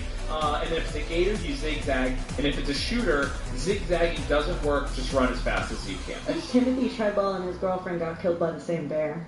That was a very hungry bear. Yeah. What, did they run? Did one of them run while the other one was getting eaten? One of you has to get eaten. Listen, that's a bad boyfriend. Because I would be like, run, babe, and then I would fight the bear, Legends of the Fall style. Oh my god. How long you're the second person I've dated who loves the movie Legends of the Fall. It's a very good movie. How long would you have to be dating this person to fight a bear on their behalf? 0 time. I would just be on my first date. Yeah, of course, I'm not going to let someone I'm with die. I take responsibility and be a man. If I'm with a person in the wilderness, What if you're with another man? Then we'll rock, paper, scissors for it. Okay. Fair. I would hope that they want to die with me if they're a man. Let's go to Valhalla together. That's so weird, Shane. What? And also, by the way, I'm a little into the idea of being killed by a bear. That's pretty cool. That's a cool way to go. It fits with your whole personality. Thank you.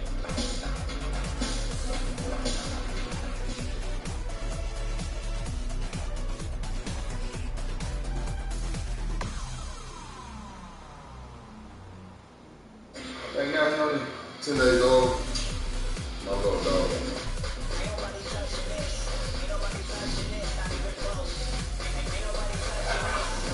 I'm more than ready to be the king of the division. I have to figure out how to take Brian Castano away from being Brian Castano. This is the real deal here. All access to Charlo versus Brian Castano, Friday, July 9th at 8:30 on Showtime. DraftKings, the official gaming partner of the UFC, is putting you in the center of the action with a shot at over $1 million in total prizes for UFC 264. UFC 264 is going to be a great card. You have Poirier versus McGregor 3, Burns versus Wonderboy, plus Sean O'Malley returning to the cage. I'm excited to see who gets the win, Matt, in this trilogy fight between Poirier and McGregor. The last fight was awesome. Get into all the action with DraftKings. Download the app, use the code SMOKE during sign-up, and enter their fantasy MMA contest for UFC 264. Over $1 million in total prizes on the line with this one. Tell them how to play, Matt. It's easy, Jack. Grab 6 fighters from Saturday's card. Stay under the salary cap, rack up fantasy points for advances, takedowns, knockdowns, and more. Don't miss this one. Download the DraftKings app, use promo code SMOKE to get a shot at $1 million in total prizes for UFC 264. Over $1 million on the line. Sign up for DraftKings with promo code SMOKE. Eligibility restrictions apply. See DraftKings.com for more details.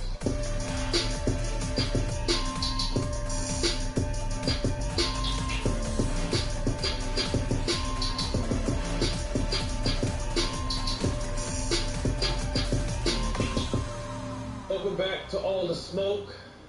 Good. Okay. It's been a good day. It's about to get even better. Even man, better. We got the legendary Ice Cube in the building today. Cube, appreciate you, man. Yeah. What's happening, man? How you Legend feeling? in the building, man. You know what I mean? Just trying to track you down and know you're busy man. Man, we appreciate your time. 2020, obviously a very difficult time for our country, the world. What's something you took from 2020? You know, same shit, different story. It's ugly. And you know all the deck is stacked against you. And you make it known, and you point it out, and you make your case, and nothing changes because, you know, same people that got you in this position is the same people that you need to make the changes. So it's you know what I'm saying? Like I said, same shit, different story. I know it's extensive, but kind of give us the quick notes with your contract with Black America. What's that really about? Well, it's just about, you know, after you know, a lot of the protests, a lot of people were screaming really what needs to be done. There's a lot that needs to be done. And I was, you know, I couldn't find the document that really said, hey, these are all the problems right now. And here's some suggestions to move us forward. So I said, well, let's, you know, I tried to find the smartest people I know. And I said, let's create this document where the average Joe, anybody can look at this and see the wide range of problems that need to be solved. And get in where you fit in. You know, if you feel like you can do something on police brutality, jump in there. You feel like you can do something on voting rights, jump in there. Banking, venture capitalists, you can just jump in where you fit in because these are the wide range of problems. So that was really what the contract with Black America was about. It's just a foundation. It's just a forever growing document that, you know, today if you came with a better idea for Section 4, we would plug it in and fill it in because we want the experts to step up and help us perfect this document. So, you know, I just wanted something that anybody can look at, college kids, grown folks, anybody, and say, oh, this is why we're in this position. It's not just us. It's not just the same old narrative that, you know, black people can't handle our own affairs. You know what I mean? That's just not true. Right. It's systematic, and, you know, you would have to be blind not to know that. Since you came on the scene, something you've always been about is pro your people. That's what you stood for day one. So when the stuff around the election happened with the Trump team, the Biden team, and you took a lot of heat, it bothered me because, like I said, I've been a fan of you since I was young. And the one thing that stands out to me the most is you've always been for people. So when that kind of shit hit the airwave and the way social media plays with it and does what they do, how did that make you feel and what actually happened? I mean, it's kind of scary when your history don't matter. Crazy, you know, right? It's like no matter how long you've been a stand-up dude, you know, the minute somebody sees something you don't like, or you say something somebody don't like, you know, they throw you away. But I wasn't really worried about that. You know, I knew that once I studied the problem, that black people are a pawn in this thing. You know, we're political football. And people use our emotions and our passion, our fight for justice to get other issues and things solved, and not necessarily our issues and our things, but it's always piggybacked or our movements are hijacked in ways. So knowing that, I know that neither party is the answer. Totally. It's a problem that both parties created, and it's a problem that both parties got to solve. You won't, you know, it's not fair to put it on one side or the other. You know, it's not fair to us. You know, this is an American problem across the board, so it needs to be dealt with like that. It's a bipartisan issue. So I wasn't going to let that stop me. You know how people feel. You know, black people all lean Democrat, or mostly. So I wasn't going to let that stop me from trying to shake this, you know, like I said, this stalemate of our progress. You know, some people promise us the world or don't promise us enough and don't deliver. And then some people, you know, on the Republican side feel like they off the hook. But they don't, you know, that's a Democrat problem. They're not doing that. And it's just not true. No matter who's the president, we're still in the same position. So it's a thing where, you know, what I would want us to do as a people is to become independent. Not to vote independent, but to hold our vote and say, okay, Democrat X, do something for it, you get it. Or Republican X, do something for it, you get it. But, you know, this whole, you know, way we've been doing is just not going to work. I kind of compared it to the Jay-Z situation when everyone jumped on him for working with the NFL, but to me, if you have a seat at the table, you have an actual opportunity to affect the outcome. And no matter what situation we're in, like you said, your track record speaks for itself, and whatever situation it is, you're for us, and you have a voice and a seat at the table. So, like I said, to me, that bothered me. I commend you for kind of standing, because sometimes standing for what's right or standing on a strong opinion isn't the popular, and it ain't easy. But you've been dealing with the kind of negativity and hatred your whole life, so you're a pro at it. But we just want to say we definitely respect your pace. Because you and I talked about your plan with Black America. We didn't end up leaking. We both got super busy, but definitely proud of it and want to continue to push forward with the mission. Yeah, I mean, it's something you can use to this day. Anybody can go take a look at it and figure out, you know, from their vantage point or from their, you know, angle, how they can, you know, try to solve this problem. You know, nobody has answers because it's a complex problem that sometimes, you know, creates some level. It's like, you know, it's a bad situation. Pivoting, lifelong Laker fan, big Showtime Laker fan, champion. Absolutely. You're top to 2020. Yeah, man. Thank you. You know, you made the year worth living for real. You know, it's like, you know, until that happened, I was like, man, it's got to be the worst year ever. So, you know, the Lakers, Dodgers, you know, and I didn't want nobody to play. You know, I know people, if they watch me on social media, I was like, you don't need to play nothing. You know what I'm saying? We just need to focus on the mission at hand. But at the end of the day, you know, I'm glad to play and give people a little bit of grief, you know, because, what we've been doing is giving a lot of energy to the negativity. And the negativity has sucked our energy. And we've been giving too much energy to the negativity. And we gotta give way more energy to positive things. And so, you know, that's the reality of it. Because whatever effect, you got a reaction. You know what I'm saying? It's like you gotta make sure that you know one thing is gonna cause another. You know what I'm saying? So, therefore, you got a reaction. I actually got a reaction. I'll get that shit right. You know, I was LA Unified School District, so. But you also got I don't know if I'm fucking this up.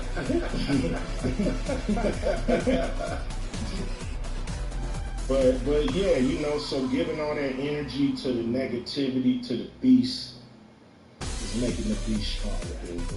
Talk to us about just when did your journey with the Lakers start? Obviously, you know, I'm from California, so I grew up, you know, in Northern California. I grew up Showtime, Magic Johnson, Laker fan. What do you mean when did it start? It started from the womb. It started from conception. It was in love, yeah, man.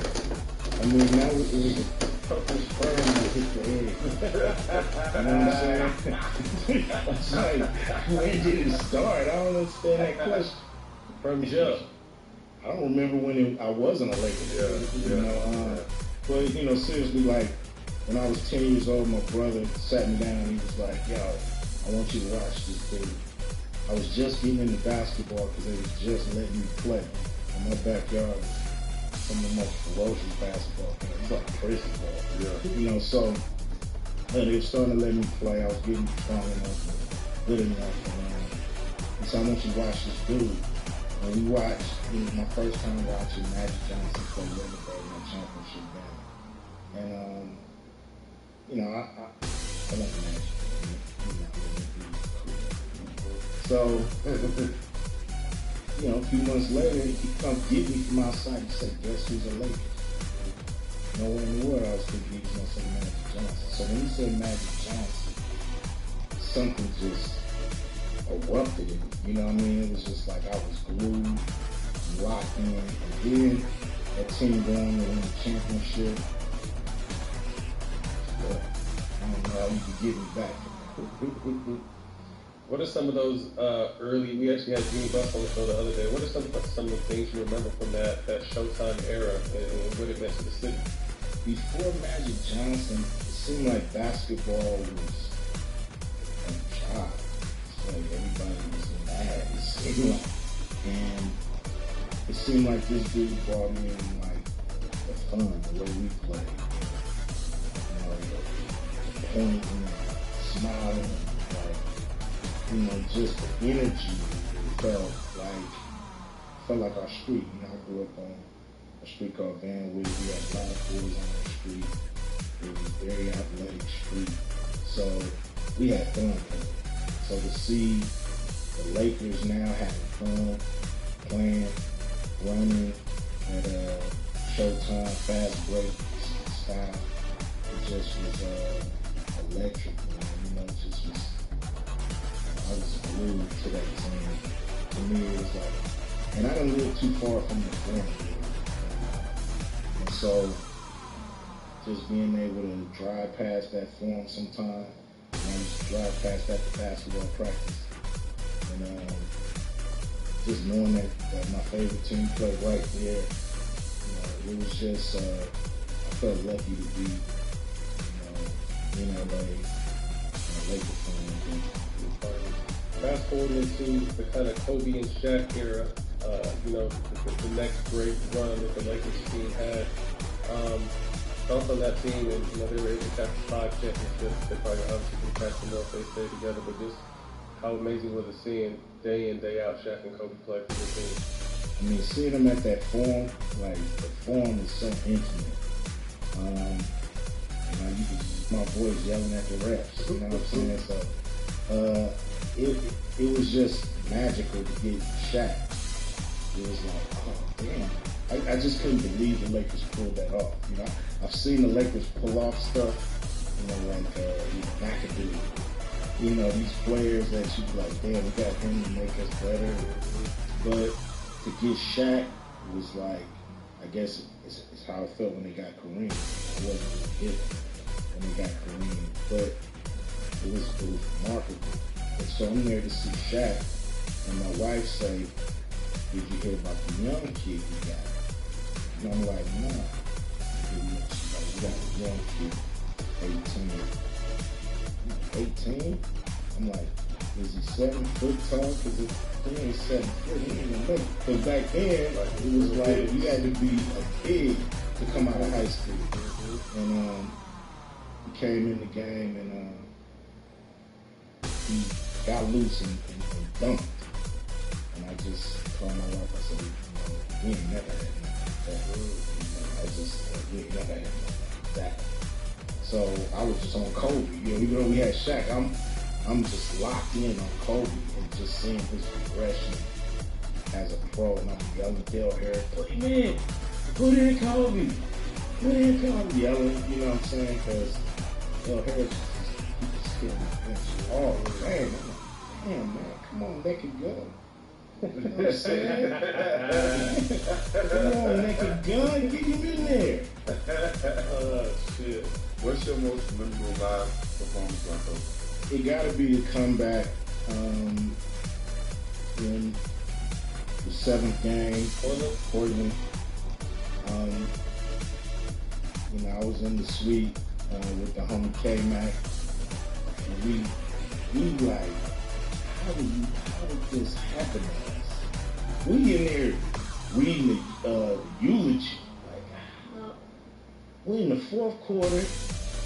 In the 4th quarter, we losing by 15, 17. And we just looking at each other saying, how did this happen, man? And I'm just gonna watch this. I'm like watching, and you know, that comeback, you start to feel that momentum switching. And I started doing the calculations in my head. I'm like, yo, we get this down to this before the 5-minute mark. Woo! You know what I'm saying? And they just coming. And, you know, seeing him do that dunk. The crossover live and seeing that, you know, explosion is crazy. Now, I missed the 81 game. I was in Cabo with my wife. We was in Mexico. We watched it on TV, but damn, day we don't go. For 81. And then I missed his farewell game because I'm filming Barbershop 3 or something in Atlanta, and I can't come to that last farewell game, so I missed the 60th game. But I didn't miss nothing else. You co-narrated the 30-30 Lakers Celtics game. The Lakers obviously on their 17th game. Talk to us about the experience of being able to do that for a team you grew up idolizing. Now you're narrating the story for them. I mean, this whole life is surreal, you know. It's we started. We was, you know, our favorite groups was in, you know, Run DMC and all the East Coast groups. We thought those was the pros, and we was trying to be that. And so, to be able to create our own niche of music and become our own, you know, celebrities, and then get a chance to share stages with Run DMC, get a chance to get invited to All-Star games and meet your favorite, you know, athletes, entertainers, and then for somebody to come and tell you, look, we want you to narrate, you know, this precious rivalry that you lived through. I mean, in '84, when the Lakers lost to the Celtics, I was this close to killing somebody. I was this close to killing somebody because I had never experienced this whole Celtic-Laker rivalry. You know, my thing was like, I hate the 76ers because they beat us in, you know, they beat us in '82, they beat us in '83. Well, then the Celtics, we got Magic, we got Kareem, we got Irving, you know, and stuff. You know, but anyway, my brother, when he was like, yo, we playing the Celtics, he just got sad. I'm like, what? Did you beat him? I lived through the 60s. You couldn't beat these kids. And we lost. And I just, you know, I was crushed. So, you know, long story short, we finally beat them in '85, we beat them again in '87. You know, they got us when we were short-handed, but we beat them again. But, you know, so I had real feelings, real passion for that as a kid, crying over these games. And to be able to put that on wax, so to speak, it was just, you know, it was just one of those dream come true moments. We all know what it feels like to miss the game-winning shot. But trust me, you don't want to be the guy in the bedroom missing the shots. If you've been having issues in the bedroom, not to worry. Just go to GetRoman.com/ATS for a free online evaluation. Once evaluated, you'll be in touch with a licensed healthcare professional who can help you create a treatment plan and even prescribe the necessary medication. One of the best perks of using Roman, outside of not having to go to the doctor's office, is they ship their medication free via 2-day shipping. Just go to GetRoman.com/ATS now and complete an online visit and save up to $15 on your first month of treatment.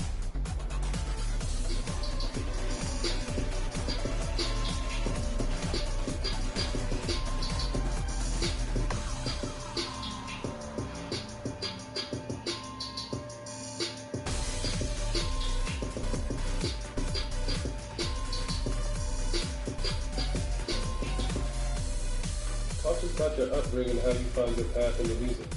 Grew up like everybody else, you know, nothing, nothing special, you know what I'm saying, but nothing crazy. You know, we had a neighborhood that, you know, anything could jump off, you know what I'm saying? You just had to be ready for everything. You know, most of the time it was cool though, but sometimes you had to, you know, it could get violent, it could get crazy, or, you know, or it would be cool, you know, so you just had to be ready for that and, you know, find your pecking order, you know, the pecking order, you know, you had to knuckle up and figure out where you fit at, and once you found out where you fit at, you was cool, you know, you knew, okay, this dude is in my range, this dude is out of my range. I gotta get with this one. I might need to go grab my brother. We might need to mop him together. You know what I'm saying? So it was, you know, it was that kind of neighborhood. You just had to be tough enough. You know what I'm saying? So, and music came because, you know, I wanted to be creative. You know what I mean? I wanted to be productive and not destructive. I wanted to either play sports, do something else, you know what I'm saying? Banging, it didn't really turn me on. Something I had to do. I just was like, I'm gonna just be down for me. Anybody sweating about where I'm from, and then, you know, I go get the homies about that, but I'm gonna just be down for me. And so, that's how I approached it. And it led me where I was looking for different avenues, and then so Jinx moved down the street from me, and his cousin is Dr. Dre, and so he's the only one on my street with turntables.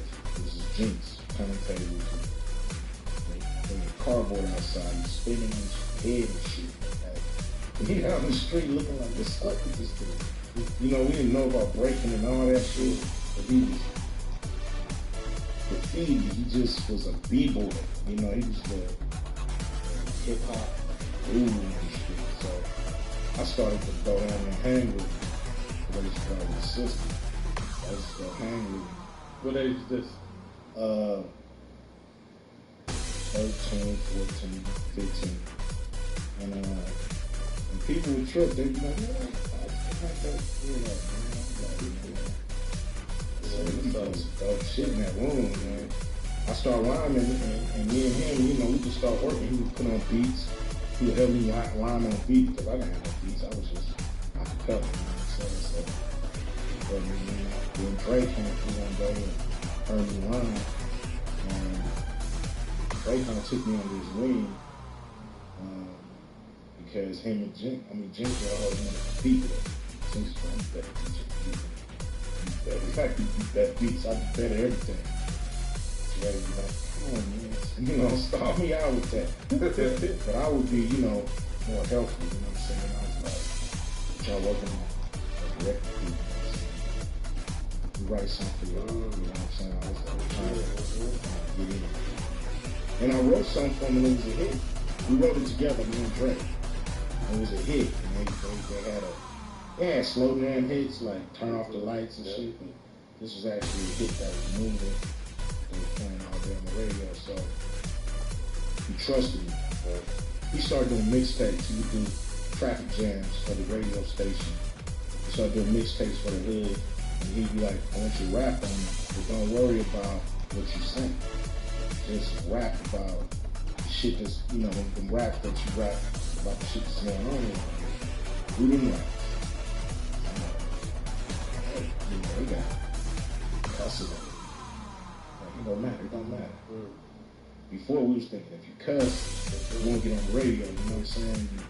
It was like, you don't do that unless you want it to be low-fly, dolomite or some shit. You know what I'm saying? So, it's like, this ain't, we ain't trying to sell these on the radio. So you can cuss on them if you want to. So I just started rapping about what was going on in the neighborhood, the shit I was seeing. And those tapes were selling fast. Easy came up on those tapes. Tracked down the dude, got him made. I was like, who's doing this? Dre. You know, Dr. Dre, I know Dre. So, start coming around. You want to be in the music business, like that, so that. And Dre, like, Jeff Q write something on the groups, because he was finding groups. Finding these rappers all over the city. And like, to find a rapper back then, that shit was like hard. It wasn't easy. Everybody wasn't rapping. And if they was, they wasn't good enough to put on a record. So, I wrote a line for him and they didn't like it. It got easy to do. You know, it's all in the lesson. That's how I got in. When did you kind of realize that this NWA thing y'all was thinking about was becoming reality? So when we went to the studio and started recording, immediately? Yeah, because we already had hits with Easy. We had hit singles with Easy. So when Easy said, like, I want an all-star group. The NWA is considered an all-star group, right? Because we all came from our own. I was in a group called CIA, which was Criminals in Action. But that was early. Like Lonzo made us change it to Crew in Action. That was like 14, 15. How old were you when that happened? About 17, 19. And he said, man, let's do an all-star group. And Easy, Phil Drake from Record Crew, Phil Youth CIA. And we started working. And as we working,